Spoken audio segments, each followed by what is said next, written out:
ওকে, আসসালামু আলাইকুম। কি অবস্থা সবার? সবাই আছি আমরা? মাহমুদুল, হ্যালো হ্যালো হ্যালো, শোনা যায় আমাকে?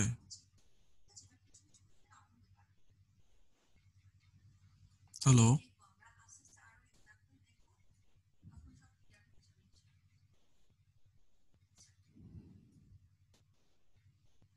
ও আচ্ছা, সরি, আমি মিউট করে রাখছি।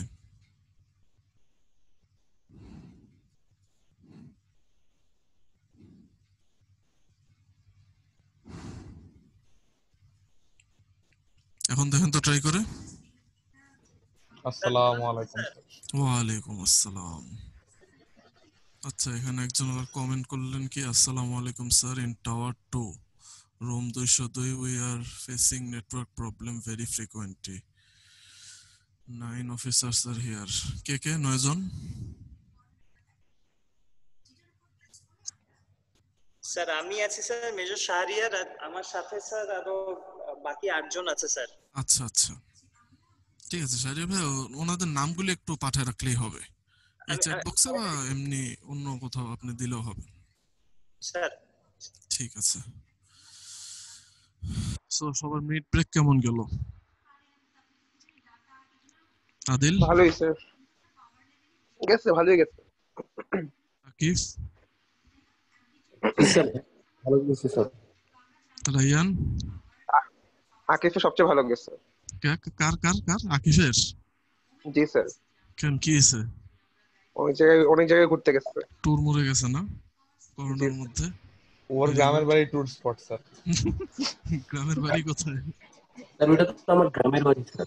ওর বাড়ি আকিফ সীতাকুণ্ড। ইয়ে পুরান ঢাকা না? স্যার গ্রামের বাড়ি স্যার। ও আচ্ছা আচ্ছা, ঢাকায় তো থাকে, পুরান ঢাকায়।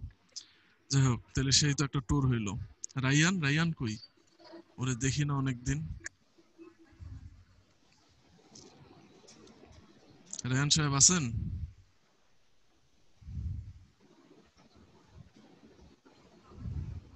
রায়ান কি প্রেজেন্ট না অ্যাবসেন্ট, নাকি মাইক বন্ধ করে এসে ব্রেকফাস্ট করতে গেছে এখন? স্যার ব্রেকফাস্ট তো করে ফেলছে, সেকেন্ড ব্রেকফাস্ট ওইটাই করতেছে। আর কি, মানে টি ব্রেক করতেছে। না, রায়ানের কথা মনে পড়লো, কালকে রাত্রেবেলা খুব রায়ানের সাথে খেলাধুলা চলতেছিল। আমার স্যার না, আমার ছোট ভাইয়ের। অ্যামং আস স্যার। হ্যাঁ হ্যাঁ, একেবারে পুরা বাড়ি চিল্লায় মাথায় তুলছে আর 2টা-3টার দিকে, ওই জন্য ইয়ার মনে পড়লো। বার্থডে ছিল তো আকাশে। হ্যাঁ হ্যাঁ হ্যাঁ, কার বার্থডে ছিল? একজনের বার্থডে ছিল, এটা আমি হ্যাঁ, দেখলামও। এনডিসি তে ছিল আমাদের সাথে। আচ্ছা আচ্ছা, ভালো। এমন আজ খেলেন, এই গেমটা তো আমি আজ পর্যন্ত বুঝলাম না, এটা কেমনে খেলে, এত কথার মাইর প্যাচ। কসম দিতে হয় স্যার। আর আয়ান আমাদের সাথে খেলতে পারেন স্যার, বললেন। ওকে, হবে। আজকে কথা বলতেছি কারণ প্রিপারেশন ঠিক মতো নিতে পারিনি। আজকে বেশি পড়াবো না, এমনি আমরা একটু গল্প গুজব করে আর লাস্টের দিকে একটু পড়বো আর কি। আর এমনি তো আপনাদের ইয়ে চলতেছে ট্রাই রোবো কাপ।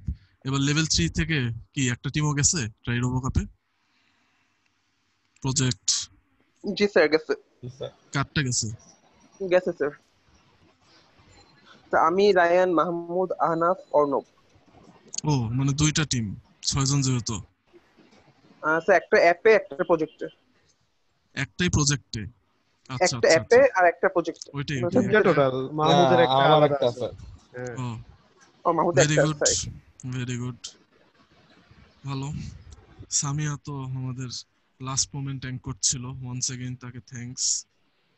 খুব বিপদেই পড়ে যেতাম সে না থাকলে। So, আর কি অবস্থা সবার? মিড ব্রেকে কে কি করলেন বলেন তো? এবার খাইলাম, ঘুমাইলাম। আরে খাইলাম ঘুমাইলাম এটা তো হয়েছে। কম আর কেউ পড়ছে নাই? স্যার। পরাগ চৌধুরী কই? আছে নাকি ও টি ব্রেক করতে গেছে?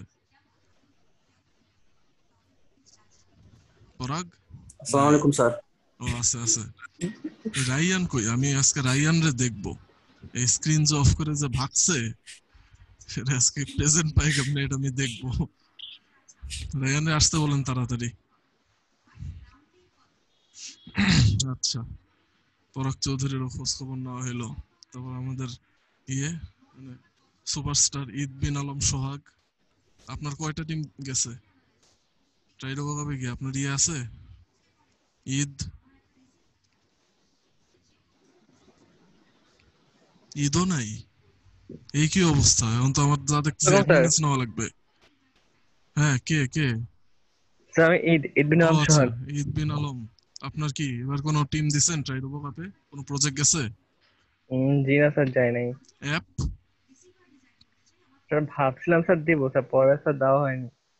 এই তোটা, যাক সমস্যা নেই, দিয়েন নেক্সট দিন। আর কি অবস্থা রিয়াজউদ্দিন? রিয়াজ কই? আসি স্যার। আহ, দিনকাল কেমন জি যায়? স্যার। দিনকাল স্যার মিড ব্রেকটা আমার জন্য একটু ছোট হয়ে গেছে, আর একটু সময় দিলে ভালো একটু হতো। কেন ছোট কেন? ওই কেমনে জানি টাইম চলে গেছে, এক সপ্তাহ বুঝিও নেই। শুরুর দিকে ছিলাম অসুস্থ, মাঝে গেলাম ঢাকা 2 দিনের জন্য, পরে আচ্ছা, বাড়িতে এসে দেখি যে ক্লাসই শুরু। হয় পার্ট অফ লাইফ। আচ্ছা, আর কি। আর কে আছে? আমি তো বলে যাচ্ছি সবার। মেজবা মেজবা মেজবা সাহেব কোথায়? আসসালামু আলাইকুম স্যার। ওয়ালাইকুম আসসালাম। কি অবস্থা? আপনার দেশে বাড়ি কই? কই আছেন এখন? স্যার ঢাকাতে আছে স্যার। ঢাকাতেই আছেন না? Yes sir. আচ্ছা, ঢাকাতে এখন কি করতেছেন? স্যার ক্লাস করতেছি স্যার আপনার। ও আচ্ছা, এ বাদে আর কি? বাসায় এমনি ফ্রি টাইমে কি করতেছেন? স্যার এই তো ঘুমায় থাকি বেশিরভাগ সময় স্যার। আচ্ছা আচ্ছা, এখন বলেন তো কে কয়টা ভিডিও জমাইছেন কোন লেকচারের? 3-2 স্বভাবতই একটু কঠিন হওয়াটা স্বাভাবিক। কোন সাবজেক্ট পড়তে সবচেয়ে বেশি ডিফিকাল্টি ফেস হচ্ছে? পড়াশোনা নরমালি হয় না স্যার, এই অ্যাসাইনমেন্টের আগে একটু পড়াশোনা হয়েছিল স্যার, জমে আছে সব ড্রাইভে। আচ্ছা, সব ড্রাইভে আছে না? এগুলি দেখবেন কখন? স্যার ইনশাল্লাহ পিএলএ হবে। পিএল হবে? আর যদি পিএল না দেওয়া হয়? তাহলে তো শেষ হয় সব। সবাই বরবাদ হয়ে যাবেন। রাইয়ান আসছে? এখনো আসে নাই। মেসেজ তো সিন করতেছে। স্যার আসছি স্যার। ও আসছেন আসছেন, ভেরি গুড। রাইয়ান সাহেব, কি অবস্থা আপনার? স্যার ভালো স্যার, আলহামদুলিল্লাহ আজকে স্যার। সকালে খাওয়া দাওয়া ঠিক মতো হয়েছে?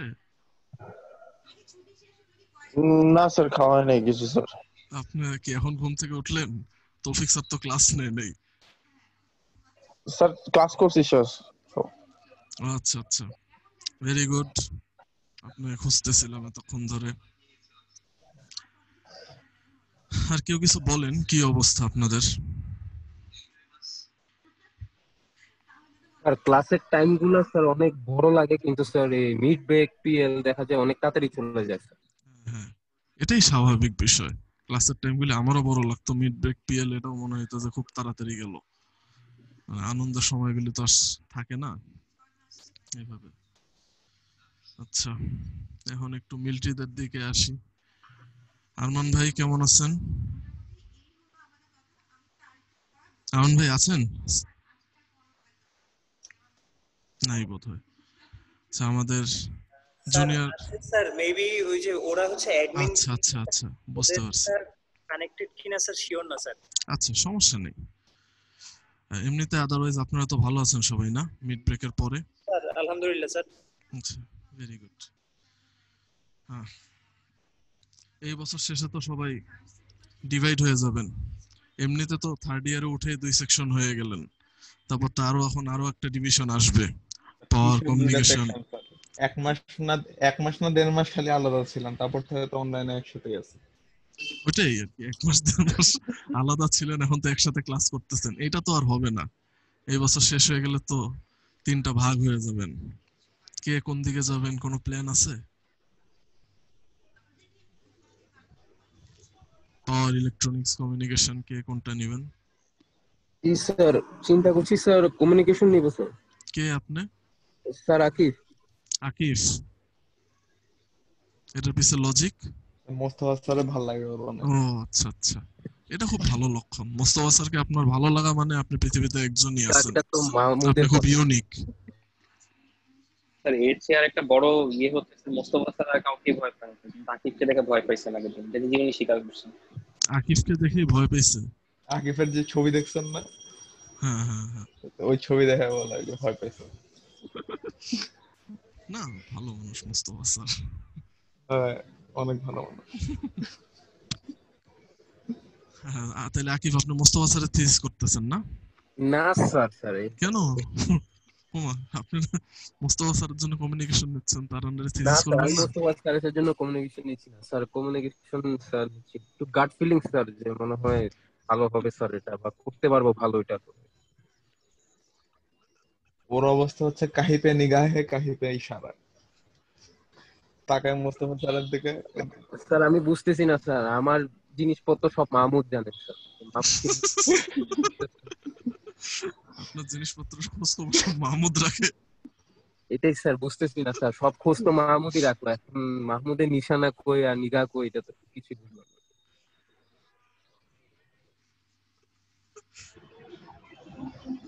না, ভালো কমিউনিকেশন হওয়া ভালো, বাট এর পিছনে একটা লজিক আছে তো, কি কারণে কমিউনিকেশন? স্যার কমিউনিকেশনে স্যার যতটুকু শুনলাম স্যার কোডিং এর পার্টটা একটু আছে স্যার, তো কমিউনিকেশন, এই যে ফারিয়া মিস বলতেছে কমিউনিকেশন অনেক ফান্ডিং, আপনারা কি এই ফান্ডিং এর লোভে যাচ্ছেন? স্যার তাহলে এটা জানতে পেরে তো আরো খুশি হলাম স্যার, তাহলে আরো স্ট্রংলি কমিউনিকেশন। আমি তো পাওয়ারের অ্যাডভোকেসি করতেছি না, আমি তো ইলেকট্রনিক্স এর দলে। হ্যাঁ, ইলেকট্রনিক্সে আমাদের মেবি একটু কম যাবে, কারণ হচ্ছে মানে ল্যাপটপ কিছু করতে আর এমনি অনেকের ইনস্ট্রুমেন্ট নিয়ে ভয়টা ছিল। কেন আমি যেতে চাই এখানে দেখা যাচ্ছে যে ইলেকট্রনিক্সে কে যাবেন বলেন? স্যার আমি যেতে চাই। কে আপনি? আদিল। Adil, very good. ইলেকট্রনিক্সে কেন যেতে চান? ইলেকট্রনিক্সে কি কি ফিল্ড আছে? অনেক ফিল্ড আছে তো, কোন ফিল্ড নিয়ে কাজ করবেন? সেমিকন্ডাক্টর। সেমিকন্ডাক্টর তো একটা খুব বিশাল ফিল্ড, এটার মধ্যে কোনটা স্পেশালাইজেশন করবেন? আল্লাহ জানে।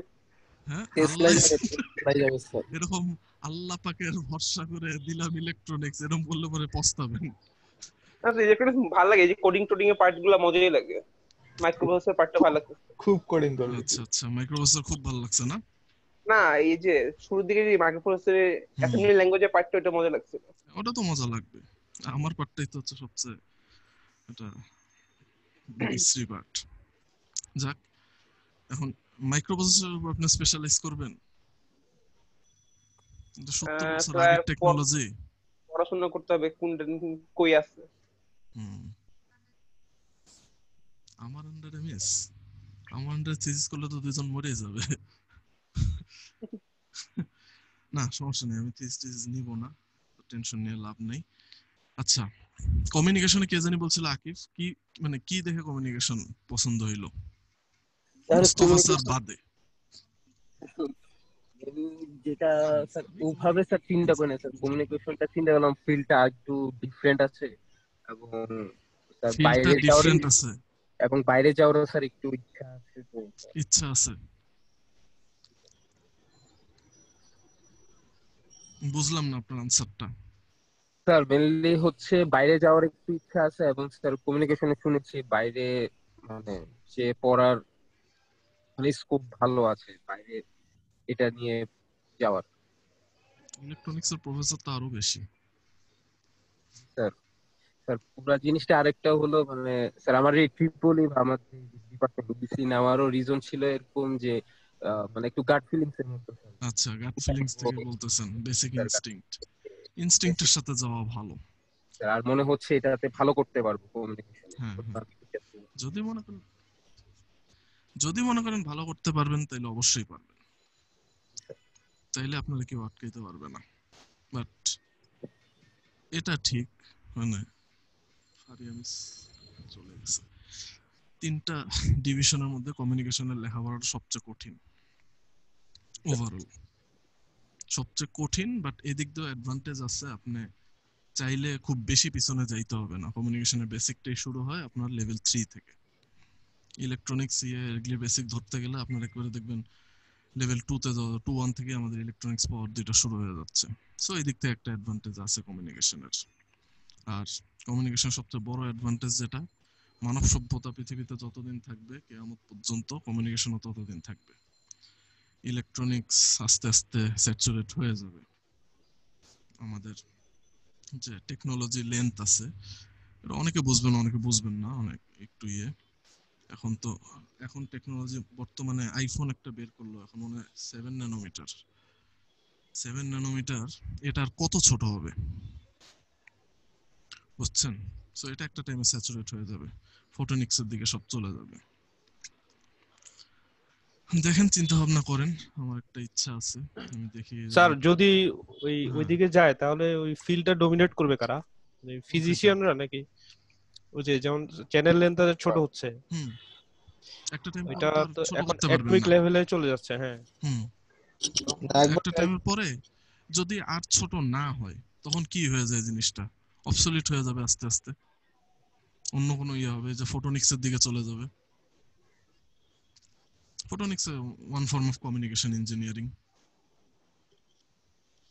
ঠিক আছে? কে যেন কোয়ান্টাম কম্পিউটিং কি ট্রিপল কোন পার্ট? বুঝলাম না। কোয়ান্টাম কম্পিউটিং বেসিক্যালি আসলে ইলেকট্রিক্যালের কোনো পার্ট কি না, মানে ওটা তো অনেক কিছু তো লাগে ওখানে। বেসিক্যালি এটা একটা ফিজিক্সের সাবজেক্ট আর কি, বাট ইলেকট্রিক্যাল ইঞ্জিনিয়াররা করতে পারে। ইলেকট্রিক্যাল ইঞ্জিনিয়ার বেসিক্যালি ফিজিক্সের অনেক কিছুই করতে পারবেন। তাহলে তো স্যার যখন কোয়ান্টামে চলে যাব তখন তো স্যার যারা ফিজিক্স পড়তেছে তারাই ওই ফিল্ডটা ডমিনেট করবে না? এটা ভুল কথা, তারা কেন ডমিনেট করবে? আপনি যদি লেখাপড়া জানেন, আপনারা তো সবকিছু শিখায় দেওয়া হয়েছে।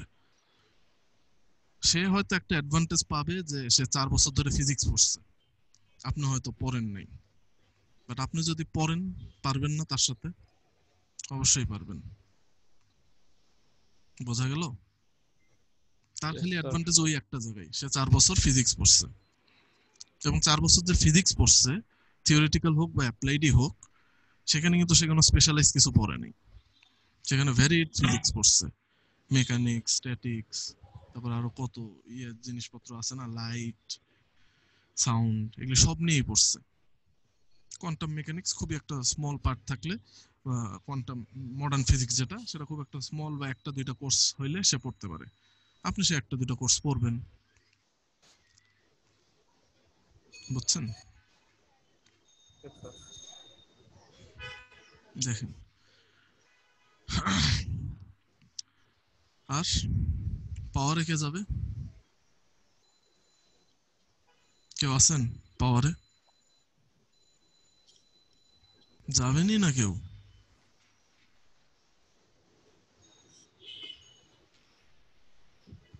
স্যার পাওয়ার তো এত বড় ফিল্ড, যে দেশে থাকতে চান তাহলে আমি মানে বাইবেলের মতো একটা কথা বলে দিই, যে পাওয়ার ছাড়া আপনার কোনো গতি নেই। দেশে চাকরি নেই, কিন্তু যা চাকরি আছে সব পাওয়ারের। আপনি ইলেকট্রনিক্সের পরীক্ষা দিতে যান দেশে, যে কোনো কোম্পানিতে কমিউনিকেশনের পরীক্ষা দিতে যান, পাওয়ারের কোশ্চেন সেখানে থাকবেই, ঠিক আছে? যদি দেশে থাকতে চান, যদি না থাকতে চান, দ্যাটস ডিফারেন্ট। আর কি অবস্থা? অন্যান্য কোর্সগুলি কেমন যাচ্ছে? কমিউনিকেশন থিওরি স্যার যাচ্ছে। মোস্তফা স্যারের পাঠ শেষ? মোস্তফা স্যার তো যাচ্ছেনই, আমরাও আসতেছি ও স্যারের আচ্ছা সাথে। আচ্ছা, মোস্তফা স্যার তো আবার করে নেয়, উনি তো অল্টারনেট করে নেয়, দুইজনই একসাথে নিচ্ছে। ওনার ওই পার্ট কি বোঝা যাচ্ছে? মোস্তফা স্যারের পার্ট, তারপর পার্ট, নেওয়াজ স্যারের পার্ট? জি স্যার, পার্টটা মোটামুটি ভালো বুঝতেছি। কার পার্টটা? নেওয়াজ স্যারেরটা? মুস্তাফা স্যার একটা বেটার বুঝতেছি নেওয়াজ স্যারের থেকে। আচ্ছা, ভালো। স্যারটা একটু কঠিন। এটা কে বললো মোস্তফা স্যারেরটা বেটার বুঝতেছি? আকিব? না স্যার, আমি আদিল। আচ্ছা, না ভালো, মোস্তফা স্যার পড়ায় ভালো, ভালোই তো, জানে অনেক বেশি। আর নেওয়াজ স্যারেরটা একটু প্রবলেম আছে, মানে স্পেসিফিক কোনো প্রবলেম আছে, মানে কোন জায়গাটা প্রবলেম, মানে স্যার ফাস্ট যাচ্ছে বা স্লো যাচ্ছে এরকম কিছু? স্যার বেসিক্যালি বেশি থিওরিটিক্যাল পড়ায়, মানে থিওরিটির সাথে সাথে যদি একটা এক্সাম্পল পড়াতেন তাহলে আচ্ছা। বুঝতে সুবিধা হতো। হুম, উনি কসবাটা থিওরি হ্যাঁ, মানে খুব বেশি এই জন্য থিওরিটিক্যাল পড়া একটু এক্সাম্পল সলভ করাইলে বোধহয় ভালো জি হয়। স্যার, এই জন্য মাথায় কম ঢোকে। নামটাই আচ্ছা, তো কমিউনিকেশন থিওরি। জি sir. DSP Abid sir. SP সোজা আছে এই পুরো। ডিএসপি সোজা আছে, কারণ এই পার্টটা আবিদ স্যার পড়াইছে।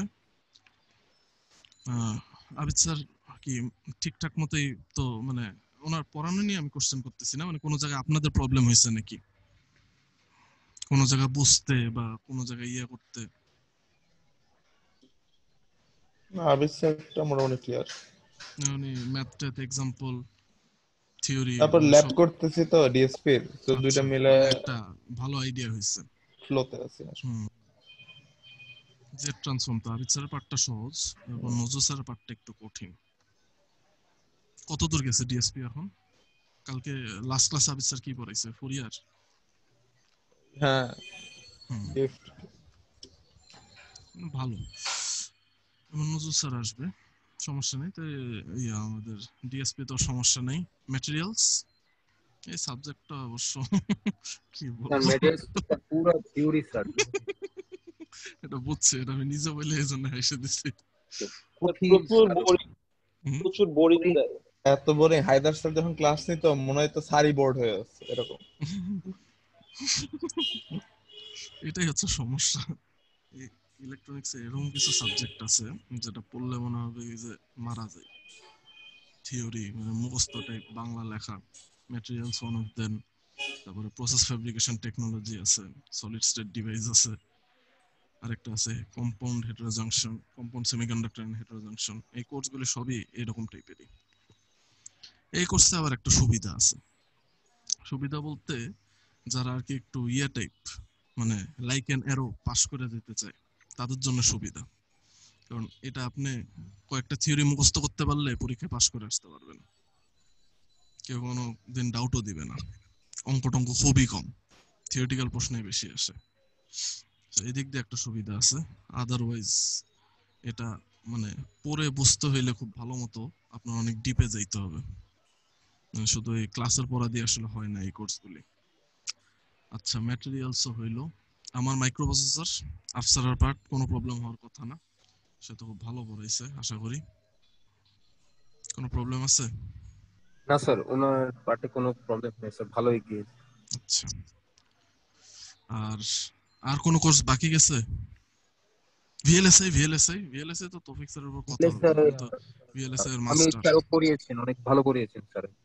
না, ওনার পড়ানোর বিষয় না, মানে ওনার কোনো কিছু মানে ইয়ে আছে নাকি, মানে আপনাদের বুঝতে অসুবিধা হচ্ছে নাকি? না না স্যার, উনি অনেক সব বুঝতেছেন? নলেজ, জি স্যার ওনার নলেজ দিয়ে পড়িয়েছেন স্যার ভালো। কোথায় আছে এখন ভিএলএসআই তে? তৌফিক স্যার তো স্টার্ট করেছেন ক্লাস নন আইডিয়াল পার্ট গুলো পড়ে। নন আইডিয়াল পার্ট, নন আইডিয়াল বুঝলাম না, টপিকটার নাম বলেন তো আরেকবার। নন আইডিয়াল কি বললেন? আর এই যে মসফেট এর নন আইডিয়াল প্রপার্টিজ ও, নন আইডিয়াল ক্যারেক্টারিস্টিক্স, বুঝছি। আর ইয়ে লেকচার অতুল ভাই, মানে লেকচার তামিদ স্যার অনেক পরিচয় সহকারে খুব ভালো মতো পড়াইছে, মানে সব কোনো প্রবলেম তো নাই আপনাদের যেই সাবজেক্টগুলোতে একটু সবকিছু আবার মনে করাই দিয়েছেন, মানে স্যার পার্টটা খুব ভালো গেছে আর কি। আচ্ছা আচ্ছা, এই প্রবলেমগুলি বলেন, যেমন এই যে নেওয়াজ স্যারের এটা বললেন, আমি একটু নেওয়াজ স্যারের সাথে কথা বলবো যে স্যার একটু এক্সাম্পল ওরিয়েন্টেড করলে ভালো হয়, স্টুডেন্টরা বুঝতে পারে। এই ফিডব্যাকগুলি দরকার আছে। নেওয়াজ স্যার একজন বললেন না, ওই যে এক্সাম্পল একটু কম করায়, একটু থিওরিটিক্যাল বেশি পড়ায়। আমি বলবো ওটা স্যারকে, স্যার করাবেও। নেওয়াজ স্যার যথেষ্ট কোয়ালিফাইড মানুষ, তার তো বইও আছে। নেওয়াজ স্যার তো আমাদের এখানে মানে অনলি ফ্যাকাল্টি যে বই পাবলিশ করছে, মানুষ তো পেপার পাবলিশ করেনি, বই পাবলিশ করে ফেলছে। একটা জিনিস কি, মানে যখন মানে ক্লাস করতাম তখন মানে টিচারদের কথা শুনে বুঝতে পারতাম যে কোশ্চেন গুলো এরকম এই টাইপের আসতে পারে, কিন্তু অনলাইনে জিনিসটা বোঝা যায় না। ওইটাই আসলে ফেশিয়াল এক্সপ্রেশন বিষয়টা একটা খুব বড় বিষয়, মানে সামনে থাকলে বোঝা যায় যে একটা ধারণা করা যায় কোনটা ইম্পর্টেন্ট কোনটা একটু আনইম্পর্টেন্ট। সো মানে যেমন মুস্তাফিজ স্যার পড়ানোর সময় যে বলে যে এই টাইপের থেকে এই টাইপের কোশ্চেন গুলো আসতে পারে, কিন্তু হচ্ছে বাকি হ্যাঁ সাবজেক্ট গুলো দেখলে মানে বুঝতে পারি না যে অ্যাকচুয়ালি কোনটা পড়ানোর জন্য পড়াচ্ছে আর কোনটা কোশ্চেনের জন্য পড়াচ্ছে। আচ্ছা, বুঝলাম, এটা একটা ভালো পয়েন্ট।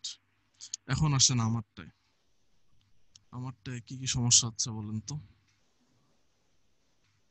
কনফিডেন্টলি বলেন, মনে করেন আমি এখানে নাই।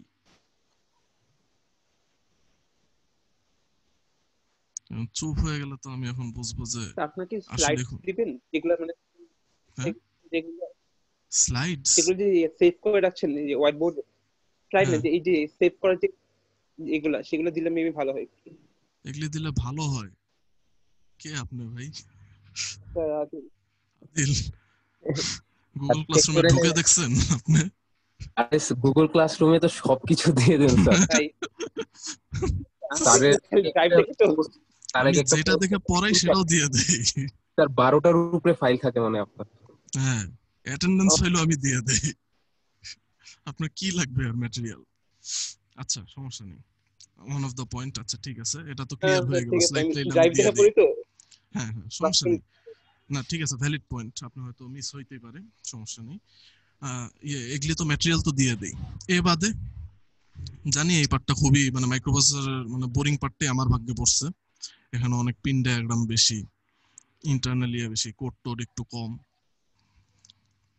আচ্ছা, তাও যতটুকু স্যার ক্লাস নিয়েছেন এবং ভালোই বুঝতে পারছি স্যার, মানে তেমন একটা আপাতত ফেস করছি না যেমনি বলতেছেন কঠিন। না, আমার পার্ট তো কঠিন আমি বলি নাই, আমার মানে স্যার পার্ট ইয়াগুলা লেন্দি, অনেক লেন্দি, বাট কঠিন না। আফসারের পার্টটা আবার শর্ট, বাট ওটা থেকে অনেক কঠিন কোশ্চেন করা যায়, জি স্যার। যেহেতু কোডিং এর বিষয়টা আছে। ওকে, সো এই তো ছিল ক্লাসে। আর কোনো প্রবলেম তো নাই ইন্টারনাল? স্যার ক্লাস টাস কখন খুলতে পারি এরকম কিছু? ক্লাস আমি শুনছিলাম অক্টোবরে খোলার কথা, বাট সেই ডিসিশনটা মনে হয় পোস্টপন্ড হয়ে গেছে। অক্টোবরে মোস্ট প্রবাবলি খুলবে না। জি স্যার। ঠিক আছে, অক্টোবরে খুলবে না। সো ওই তো আনটিল ফার্দার নোটিস বলা যাচ্ছে না কবে খুলবে। আর এবারে আর কোনো প্রশ্ন আছে?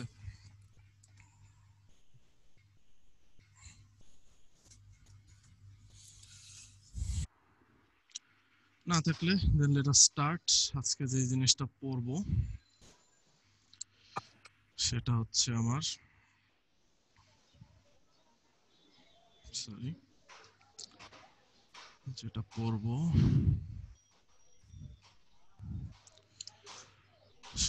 Operation of 8284। মিডের আগে পড়ছিলাম 8284, কি জিনিস মনে আছে?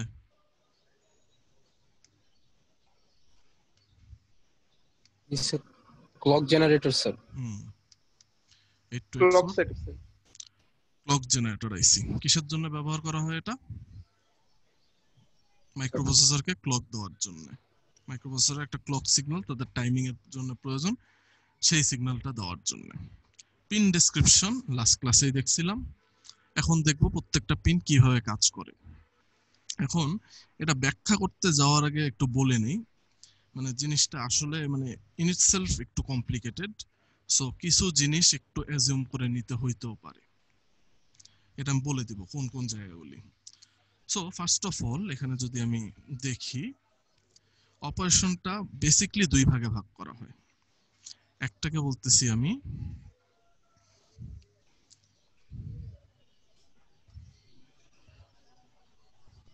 অপারেশন অফ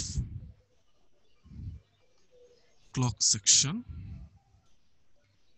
ক্লক সেকশন কোন সেকশনটা আপনার, এই দেখেন এই রেসের পরের থেকে এই জায়গা থেকে শুরু করে সি সিঙ্ক পর্যন্ত এখানে দেওয়া আছে, এইখান থেকে শুরু করে এই সেকশনটাকে আমি বলতেছি clock section.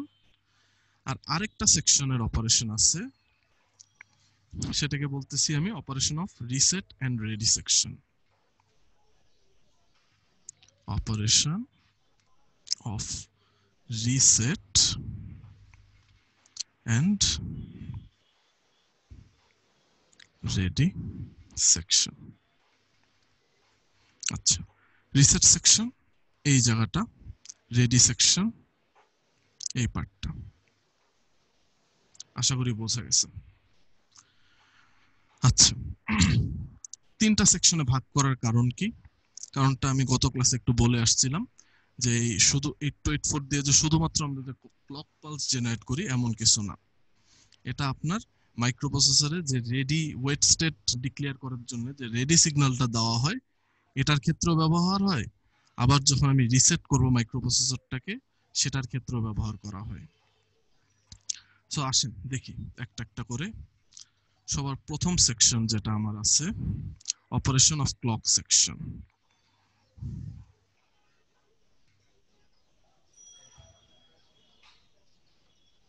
So operation of clock section, এখানে দেখেন প্রথমেই আসি x1 x2 এই দুইটা পিনের মধ্যে। x1 x2 পিনটা কি কেউ বলতে পারবেন? আচ্ছা আমি বলি, x1 এর x2 পিনের কাজ হচ্ছে এখানে একটা ক্রিস্টাল লাগানো থাকে, মানে ন্যাচারালি অকারিং কোয়ার্টজ ক্রিস্টালের মতো, যেটা একটা নির্দিষ্ট ফ্রিকোয়েন্সিতে অসিলেট করে। সো x1 এর x2 তে আমরা ক্রিস্টালটা লাগাই। Crystal connected to x1 and x2। এখন ক্রিস্টাল তো অসিলেট করতেছে, এখন এই অসিলেশন থেকে আমার একটা ওয়ার্কেবল ফ্রিকোয়েন্সি যদি আপনার বের করতে হয়, সেই ফ্রিকোয়েন্সিটা এই ক্রিস্টাল থেকে আপনি যদি ফ্রিকোয়েন্সিটা বের করতে চান একটা সিগন্যাল আকারে, সেটার জন্য আমার ব্যবহার হয় হচ্ছে crystal oscillator. So crystal oscillator থেকে আমার যে আউটপুটটা হয়, output of crystal oscillator is a square wave. Crystal অসিলেটরটা থেকে একটা স্কোয়ার ওয়েভ জেনারেট হয়। আচ্ছা, সেই স্কোয়ার ওয়েভটা কোথায় যায়? সেই স্কোয়ার ওয়েভটা আমার ডাইরেক্ট চলে যায় হচ্ছে এই যে ওএসসি আউটপুট হিসাবে। ইনভার্টিং একটা গেট দেওয়া আছে, কিছুই না, এটা আসলে দিলেও হয় না দিলেও হয়। ইনভার্ট করলে স্কোয়ার ওয়েভকে আপনি ইনভার্ট করলে কি পাবেন? আরেকটা স্কোয়ার ওয়েভই পাবেন। সো আলটিমেটলি ওই এখান থেকে বুঝতে হবে আর কি, একটা স্কোয়ার ওয়েভ এখান থেকে জেনারেট হচ্ছে। আচ্ছা, তাইলে ওই ওএসসি পিনটায় যেহেতু আসলো, এই ওএসসি এই পিনটার কাজ কি? ওএসসি ওএসসি পিনটাকে বলতেছি হচ্ছে আমি, কি পিন ছিল? Oscillator output pin. আচ্ছা, এখান থেকে আমার ইএফআই বলে একটা কথা ছিল, এক্সটার্নাল ফ্রিকোয়েন্সি ইনপুট। অন্য কোনো 8284 কে যদি আপনি এরকম ক্রিস্টালে না চালায়, কারণ এটা তো আমি বলে আসছিলাম যে 8284 কে আপনি ক্রিস্টাল অসিলেটর দিয়েও চালাইতে পারেন, আবার আপনি ইএফআই এক্সটার্নাল ফ্রিকোয়েন্সি ইনপুট মানে আলাদা ফ্রিকোয়েন্সি জেনারেট করেও সেটা চালাইতে পারেন।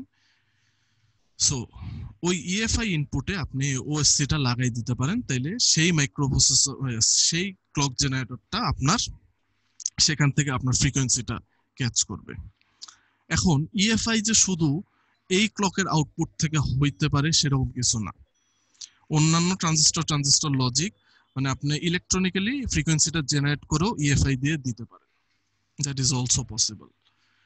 সো ওএসসির কাজ হচ্ছে আমার অন্য মাইক্রোপ্রসেসরের ইএফআই দিয়ে যদি কাজ করতে চায়, সে এই ক্লককে ইউজ করে, তাইলে সে এটা ইউজ এই ক্রিস্টালটা ইউজ করে, তাইলে সে সেটা করতে পারে চাইলে। ওকে, সো এটাও গেল, এই পার্টটা শেষ। আচ্ছা, এরপরে আসি এরপরে মনে করেন এখানে তোমার একটা স্কোয়ার ওয়েভ জেনারেট হইলো। এখন দেখেন এখানে একটা পিন আছে F/C বার, F/C কমপ্লিমেন্ট। এই পিনটার কাজ কি কারো মনে আছে? এই পিনটার কাজ হইলো, এটা আপনার ইএফআই নিয়ে কাজ করবেন নাকি ক্লক নিয়ে কাজ করবেন সেটাকে ডিনোট করবে। আচ্ছা, সেই জন্যই দেখেন ইএফ মানে আপনার F/C কমপ্লিমেন্ট যে পিনটা আছে সেটা দেখেন দুইটা NAND গেটের AND গেটের মাধ্যমে কিন্তু কানেক্টেড। একটা হচ্ছে আপনার কিসের সাথে, ক্লকের আউটপুটের সাথে, আরেকটা দেখেন কিসের সাথে, EFI এর সাথে। সো এই AND গেটটার কথা যদি বলি তাহলে এটা হচ্ছে আপনার এই দেখেন ক্লক থেকে একটা আসতেছে আপনার সিগন্যাল এই পাশে, আবার আপনার F/C থেকে একটা সিগন্যাল আসতেছে। NAND গেট কেন, সরি এখানে নট গেট কেন সেটা আমি বলতেছি কেন। আবার দেখেন এইটা যেটা আছে এখানেও দেখেন ওই F/C থেকে আসতেছে, আবার EFI থেকেও একটা ইনপুট আসতেছে। আচ্ছা, এখন আসেন NAND গেটটার কাজ কি। সরি এই নট গেটটার বারবার NAND বলতেছি, এই নট গেটটার কাজ কি দেখেন। F/C এটা কি হইতে পারে, 0 হইতে পারে, 1 হইতে পারে। অ্যাক্টিভ লো কোনটা এখানে, C হচ্ছে অ্যাক্টিভ লো।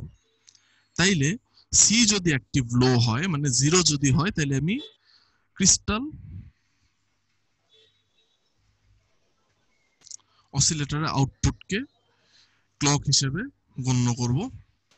আদারওয়াইজ যদি 1 হয় তাহলে আমার EFI নিয়ে কাজ করা হবে। সো সেই জন্যই NAND গেটটা, কারণ এখানে যদি আপনি আলটিমেটলি যদি এখানে 0 পায় সে NAND গেট দিয়ে পাস করার পর এখানে কত হবে, 1 হবে। আর এখানে ক্রিস্টাল থেকে একটা স্কোয়ার ওয়েভ আসতেছে, সেটা তো মনে করেন 1 0 যেটাই আসুক, ধরে নেই এই স্কোয়ার ওয়েভ থেকে 1ই আসলো, তাইলে NAND গেটটা অ্যাক্টিভ, আপনার সিগন্যালটা এখান দিয়ে পাস করে এই পাশে চলে গেল। ওকে, এক।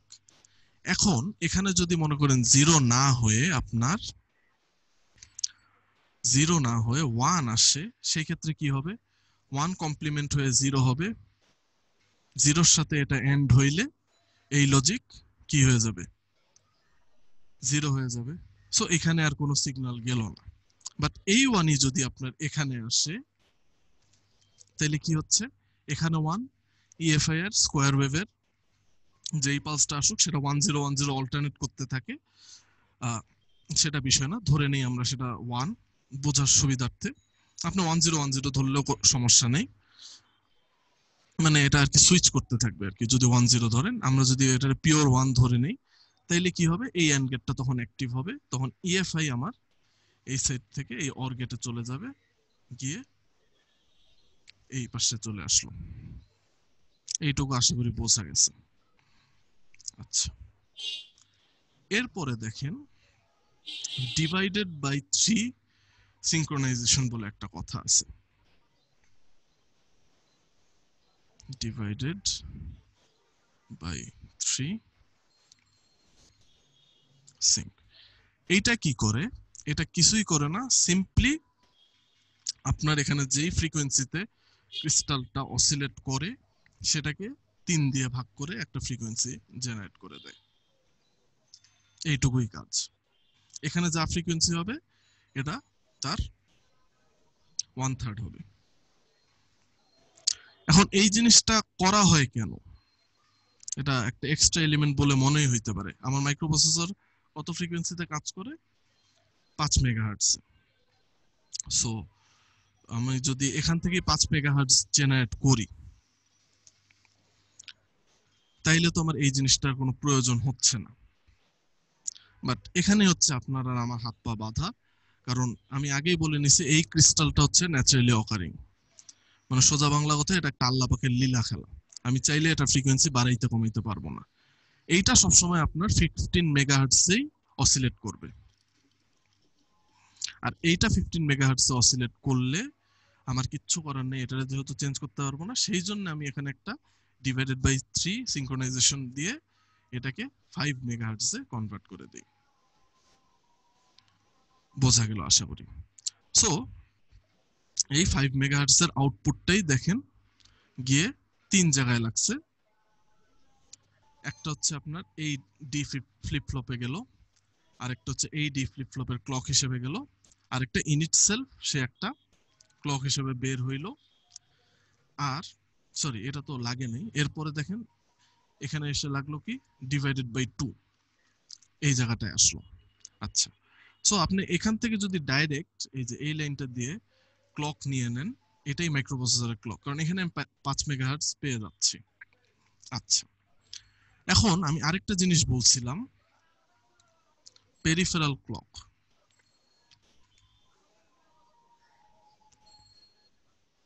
আশা করি মনে আছে। সো এই পেরিফেরাল ক্লকটার কাজ হচ্ছে, এটা হচ্ছে আপনার পেরিফেরাল ডিভাইসের জন্য ক্লক প্রোভাইড করে, এবং সেই ক্লকটা সাধারণত আমার মাইক্রোপ্রসেসর ফ্রিকোয়েন্সির অর্ধেক হয়ে থাকে। সেই জন্য এখানে আপনার কি করতেছে, আবার ডিভাইডেড বাই 2 একটা ইয়ে করতেছে।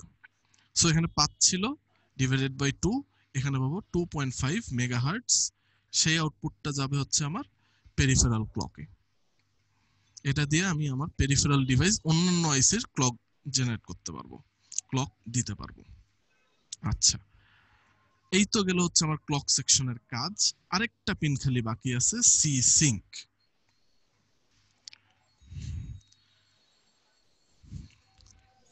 সো সি সিঙ্কের কাজ হচ্ছে, দেখেন সি সিঙ্ক কোথায় কোথায় কানেক্টেড।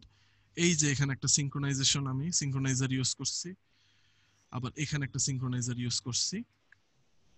এই সবগুলির মানে দুইটাই যাতে সেম সিঙ্ক্রোনাইজেশনে কাজ করতে পারে, ডিভাইডেড বাই 3 আর ডিভাইডেড বাই 2 কাউন্টার দুইটা যাতে একটা সিঙ্ক্রোনাইজড ওয়েতে কাউন্ট করতে পারে, সেই জন্য আমার সি সিঙ্ক পালসটা এখানে দিয়ে দেওয়া হয়। সো আশা করি ক্লক সেকশনে কোনো ঝামেলা নাই। আছে কারো কোনো ঝামেলা? আই গেস নাই। যদি না থাকে এটা একটু ইরেজ করে দেই।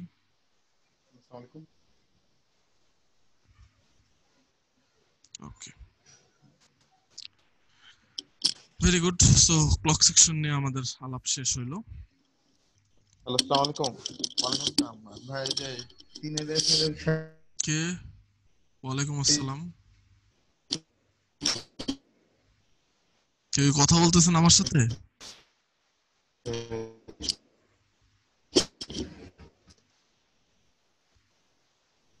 সবাই একটু মিউট করে দেন কোনো প্রশ্ন না থাকলে। ওকে, নেক্সট পার্ট আমাদের যেটা, সেটাকে, আচ্ছা এই ফিগারটা তো দরকার হবে, আচ্ছা এইটুকুই রাখি। এফ এফ যে আসছি না ওখানে আপনার রিকোয়েস্ট, এটা কে মাহমুদুল? মাহমুদুল একজন মিউট করতে বলেন। রিকোয়েস্ট করছি, তারপর ছাড়ছে, তারপর আবার রিকোয়েস্ট টাইম আউট দেখাচ্ছে, আবার হচ্ছে ছাড়তেছে এরকম। এক সেকেন্ড। হ্যাঁ হ্যাঁ হ্যাঁ, অনেকক্ষণ রিকোয়েস্ট টাইম আউট দেখাচ্ছে, আবার চলতেছে এরকম। হ্যালো, শোনা যাচ্ছে? আশা করি শোনা যাচ্ছে। সবাই মিউট করে দিছি। ওকে, এখানে এখন যে জিনিসটা দেখবো সেটাকে বলতেছি হচ্ছে আমি রিসেট এন্ড রেডি সেকশন।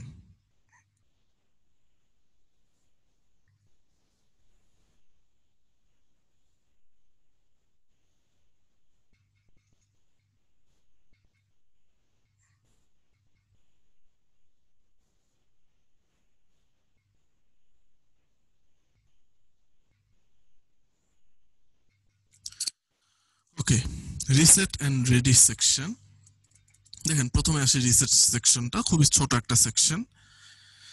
রিসেটের কাজ কি? আমার মাইক্রোপ্রসেসরকে ডাইরেক্ট রিসেট পিনে আমি কোনো বাটন কানেক্ট করে রিসেট করতে পারি না। পারি না ইন দ্য সেন্স, এটার কারণ হচ্ছে রিসেট পালসটা আমার এক্স্যাক্টলি 4 ক্লক সাইকেল পর্যন্ত হইতে হবে।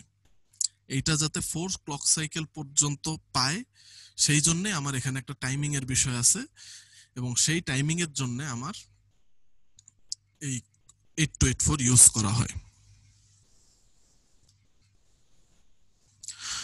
সো ইন দ্যাট কেস দেখেন RES বার যেটা আছে, এটা কি আমার, এটা হচ্ছে আমার রিসেট ইনপুট। আমি বাইরের থেকে যে রিসেট সিগন্যালটা দিলাম সেটা যে কানেক্টেড হচ্ছে একটা স্মিথ ট্রিগারের মাধ্যমে এটা কিছুই না, এটা খালি একটা অ্যাম্পলিফায়ারের মতো কাজ করে, সিগন্যাল অ্যাম্পলিফিকেশন করে আর কি। শ্মিট ট্রিগার যে একটা ডি ফ্লিপ ফ্লপের সাথে কানেক্টেড হয়। এখন ডি ফ্লিপ ফ্লপ কি এটা আমরা আশা করি মোরললেস সবার একটু হইলেও মনে আছে।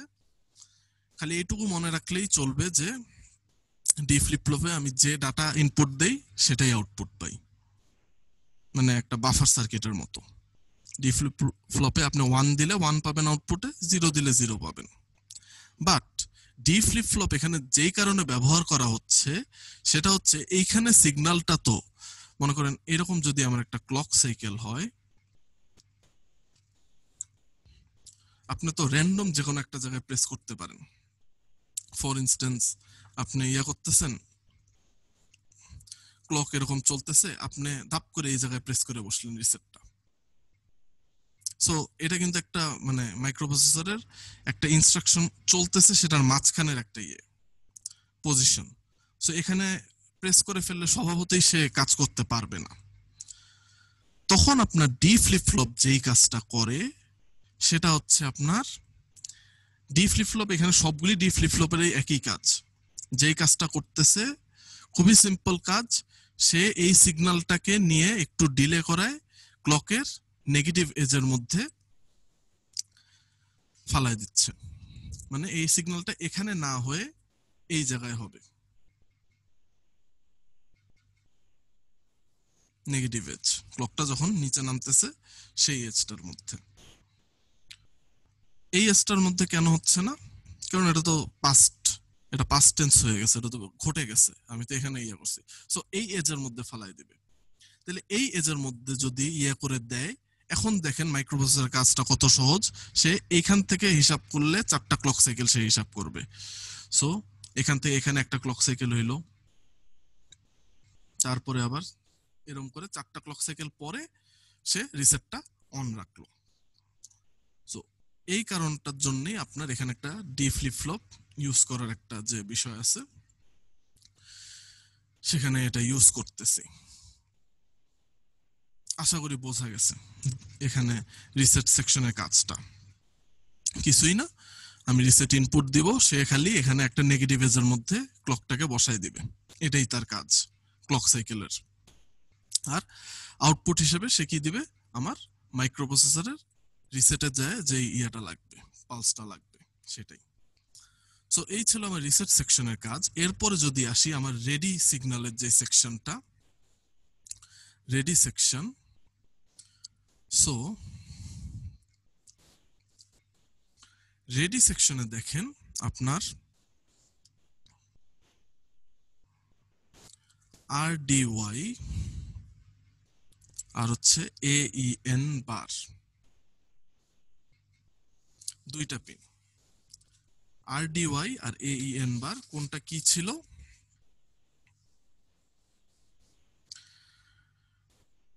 একটা ছিল হচ্ছে RDY বাস রেডি ইনপুটস, AEN ছিল অ্যাড্রেস এনেবল।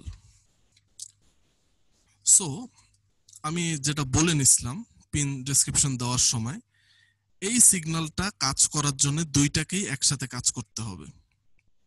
মানে এই দুইটাই যখন অ্যাক্টিভ থাকবে তখনই কেবলমাত্র আপনি মাইক্রোপ্রসেসরে রেডিটা ডিক্লেয়ার করতে পারবেন। কাজ কি, মানে এটা কেন করতে হয় সেটা একটা বিশদ আলোচনা। কারণ হচ্ছে AEN অ্যাড্রেসের মধ্যে, মানে আপনার কন্ট্রোল বাসের মধ্যে, সরি আপনার সিস্টেম বাসের মধ্যে অ্যাড্রেস আছে না না আছে, এখানে একটা হিসাব আছে। যাই হোক, সেটাতে আমরা এখন আর যাব না। খালি এটুকু মনে রাখেন, দুইটা রেডির যে কোনো একটা রেডি যদি আপনার ইউজ করতে হয় তাহলে আপনার কি করতে হবে, এই দুইটা সিগন্যালকেই একসাথে করে, মানে মোট কথা হচ্ছে এই এন্ড গেটটাকে অ্যাক্টিভ রাখতে হবে। যদি আপনি রেডি 1 ইউজ করতে চান, রেডি 2 ইউজ করতে চাইলে এই এন্ড গেটটা অ্যাক্টিভ রাখতে হবে। এখানে আমি একটা নট গেট ইউজ করছি কিসের জন্য? কারণ সেম কেস, এখানে একটা বার ইউজ করা, অ্যাক্টিভ লো যেহেতু, আর অ্যাক্টিভ লো তাইলে এখানে 0 আসলো, আর এন্ড গেটকে অ্যাক্টিভ করার জন্য তো আমার এখানে একটা 1 লাগবে, আর এখানে তো এটা তো অ্যাক্টিভ হয় 1, সমস্যা নেই। সো এই জিনিসটা খেয়াল রাখতে হবে। সো এই এন্ড গেট দুইটার কাজ হচ্ছে যে আপনার কোন রেডিটা আপনি ইউজ করতেছেন সো সেখান থেকে আপনি সিগন্যাল পাঠাবেন। এখানে সিগন্যাল না পাঠাইলে 0 থাকবে, এটা 0 থাকলে অ্যাক্টিভ হবে না, এটা 0 থাকলে অ্যাক্টিভ হবে, বাট একটা ইনপুট তো 0। আচ্ছা, এখন এই রেডি সিগন্যালটা কি হয় দুইটার মধ্যে, আবার দেখেন এখানে কিন্তু এন্ড গেট, অর গেট না কিন্তু।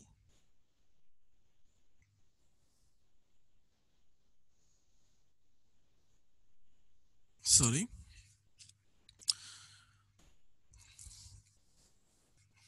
কোথায় ছিলাম?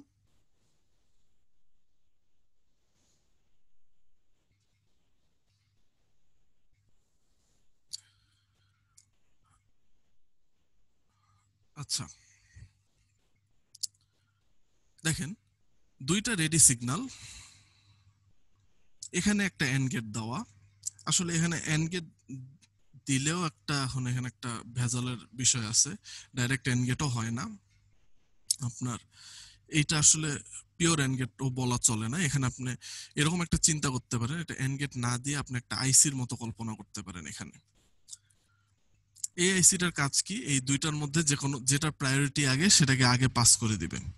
RD1 রেডি 1, এটা প্রায়োরিটি আগে সেটাকে পাস করে দিবে সে আর কি। সো এখানে আমার একটা এরকম আইসি থাকে। এর পরের বিষয়টা একটু ইম্পর্টেন্ট, দেখেন এটা আপনার একটা ডি ফ্লিপ ফ্লপের সাথে কানেক্টেড। ডি ফ্লিপ ফ্লপের সাথে কানেক্টেড কেন? আপনি যত্রতত্র রেডি পাঠায় যাতে একে বিভ্রান্ত না করতে পারেন, সে একটা নেগেটিভ এজের মধ্যে ফালায় দিবে। আচ্ছা, এটার আউটপুট গিয়ে দেখেন আরেকটা ডি ফ্লিপ ফ্লপের সাথে কানেক্টেড। এখন দুইটা ডি ফ্লিপ ফ্লপ দেওয়ার মানে কি, এখানেই চলে আসে হচ্ছে আপনার এই যে এ সিঙ্ক। এ সিঙ্ক এই পালসটার কাজ। এ সিঙ্ক যদি 1 হয়, এই রেডিটাকে আপনার এখানে যেই রেডি সিগন্যালটা আছে সেটাকে আপনার ডিলে করানো হয় একটা নেগেটিভ এজ পর্যন্ত, মানে এই ফ্লিপ ফ্লপের কাজটা তখন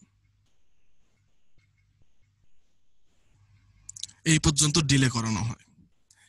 এ সিঙ্ক যদি 0 হয়, এ সিঙ্ক যদি 0 হয়,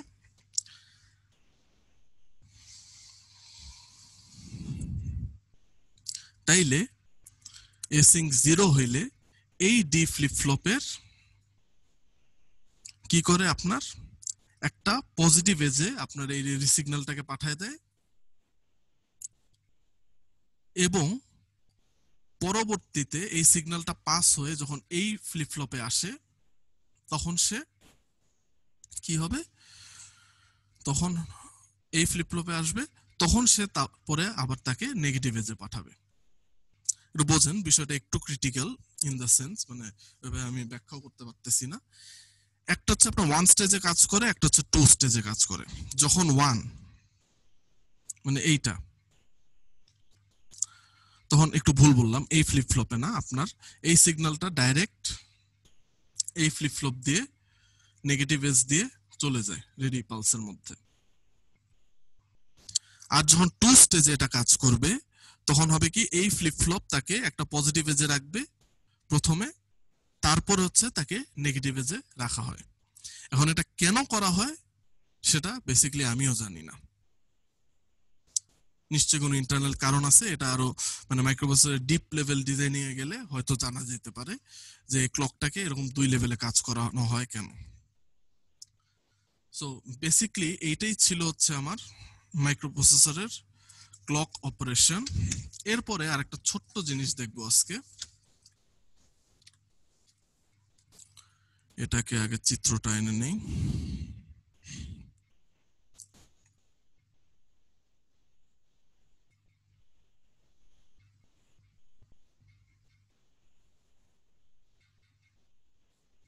কই গেল?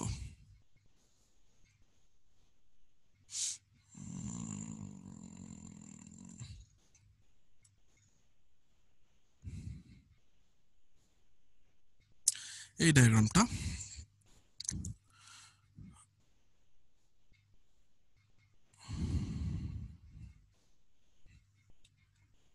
আচ্ছা এক সেকেন্ড আমার সাথে একটু থাকেন।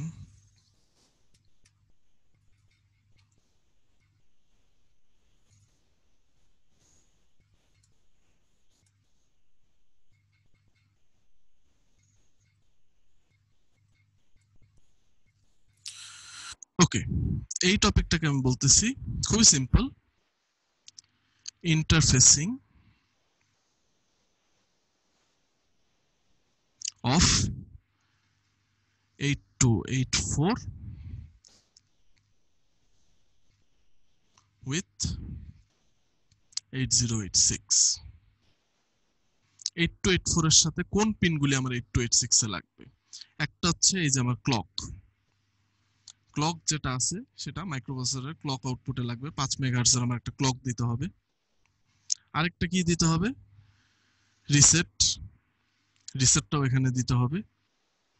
আরেকটা পিনও দিতে হবে এখানে, যেটা দেখানো নাই, সেটা হচ্ছে রেডি। এখানে রেডি পিনের মধ্যে দিতে হবে মাইক্রোপ্রসেসরের। আচ্ছা, এখন আপনি যদি ক্রিস্টাল অসিলেটর দিয়ে কাজ করতে চান তাইলে দেখবেন এই পিন দুইটা সি সিঙ্ক আর এই পিন দুইটা গ্রাউন্ড করে রাখলেও প্রবলেম নাই। কারণ কি? C sync in itself active low, সেই জন্য গ্রাউন্ড। আর এখানে সি বার যেটা আছে, ক্লক যেহেতু ইউজ করতেছি, সো এখানে আমার 0 পাঠাইতে হবে। সো আমি এখানে ইন্টারফেসিংটা দেখাচ্ছি হচ্ছে আমি যখন ক্রিস্টাল দিয়ে এটারে এক্সাইট করব। সো এই দুইটা পিন আমার গ্রাউন্ডেড থাকবে। এখানে তো ক্রিস্টাল লাগাইলাম 15 মেগাহার্টজ এর, যেটা ন্যাচারালি অকারিং, সেটা আমার ডিভাইডেড বাই 3 হয়ে 5 মেগাহার্টজ এখানে গেল। Other than that peripheral clock divided by 2, মানে এখানে আমার 2.5 মেগাহার্টজ ইয়াতে যাবে। এই রিসেট থেকে আপনি চাইলে পেরিফেরাল ডিভাইসেরও রিসেট হিসেবে ইউজ করতে পারেন। ইম্পর্টেন্ট পার্টটা হচ্ছে আমার এখানে এই পার্টটা,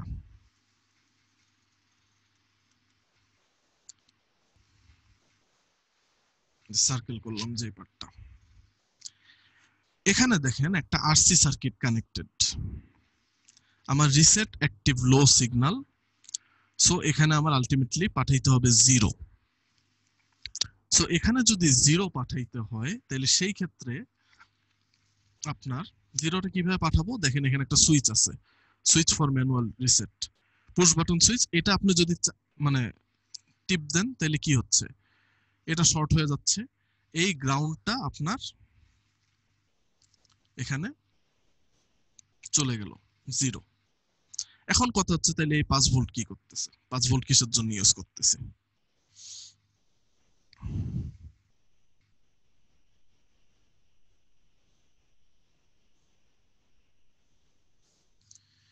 এই 5 ভোল্টটা ইউজ হচ্ছে আপনার এই ক্যাপাসিটরটাকে চার্জ করার জন্য।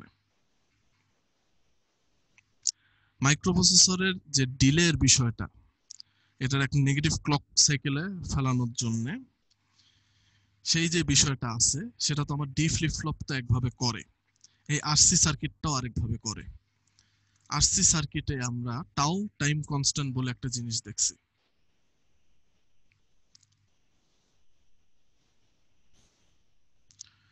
সো এই ক্যাপাসিটরটা আপনার যখন এই ক্যাপাসিটরটা তো মনে করেন এখানে যদি আমি গ্রাউন্ড করে দেই তাহলে আমার এই ক্যাপাসিটরটা কি হবে? চার্জ হওয়া শুরু করবে। সরি, এটা যখন আপনার ওপেন থাকবে ক্যাপাসিটর চার্জ অবস্থায় আছে, যখন এটা আমি সুইচটা ইয়া করে দেই ক্যাপাসিটরটা ডিসচার্জ হওয়া শুরু করে, এবং এই ডিসচার্জ টাইমটার জন্য এই টাউ টাইম পর্যন্ত সে এই সিগন্যালটাকে ডিলে করে দেয় এখানে আসতে। সো বেসিক্যালি এই জায়গাটার কাজটাই হচ্ছে আরেক দফা, মানে আর কি, মানে কোনোভাবেই যাতে এটা 4 ক্লক সাইকেলের বেশি আপনার ইয়ে না করতে পারে মাইক্রোপ্রসেসর, মানে রিসেট না ধরে রাখতে পারে, বা 4 ক্লক সাইকেলের কমও যাতে না হয় সেটারে ইয়ে করতে, মানে সেটাকে কি বলে, আরে সেটাকে আর কি ম্যানিপুলেট করে এই পার্টটা।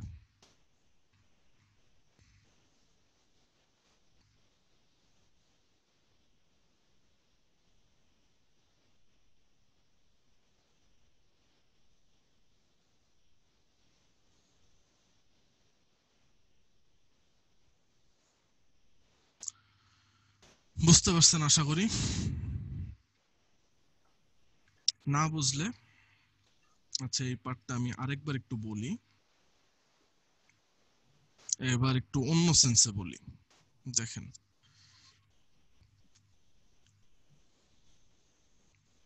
আরেকবার একটু দেখাই। প্রথমে পুশ বাটন অন করলেন, আমার এখানে 0 চলে গেল, মাইক্রোপ্রসেসর 0 আছে, নেগেটিভে যে 0 পাইলো, ভালো কথা 0 পাইলো। এখন কতক্ষণ আপনি তো এটা 4, আপনার হাতে তো ওই ক্ষমতা নেই যে 4 ইয়ে পর্যন্ত 4 ক্লক সাইকেল পর্যন্ত এটা ধরে আপনি ছেড়ে দিবেন, আপনার তো এই ক্ষমতাটা নাই। সো এই ক্ষেত্রে আপনার যখন একটা সার্টেন অ্যামাউন্ট অফ টাইম পরে এখানে 5 ভোল্ট 10 কিলো ওহম দিয়ে এখানে যে ভোল্টেজটা পাইলো, এটার পরে হচ্ছে আপনার এই ক্যাপাসিটরটা চার্জ হওয়া শুরু করে। আর এই ক্যাপাসিটরটা যখন চার্জ হওয়া শুরু করে তখন সে কি করে, এই 0 সিগন্যালটাকে 4 ক্লক সাইকেল পর 1 করে দেয়। সো এটার কাজটা এইভাবে ব্যাখ্যা করা যেতে পারে যে আফটার 4 ক্লক সাইকেল এই ক্যাপাসিটরটা ফুললি চার্জড হয়ে এই 0টাকে আপনার 1 করে দেয়, যাতে মাইক্রোপ্রসেসর 4 ক্লক সাইকেলের বেশি আপনি রিসেটটা না করতে পারেন। সো এই ছিল মোটামুটি আমার ইন্টারফেসিং। আর তাই যদি হয়, so that's where we should stop. আজকে এই পর্যন্তই থাক, নেক্সট ক্লাসে আবার দেখা হবে। আপনারা চাইলে ব্রেক করতে পারেন আস্তে আস্তে। আসসালামু আলাইকুম স্যার।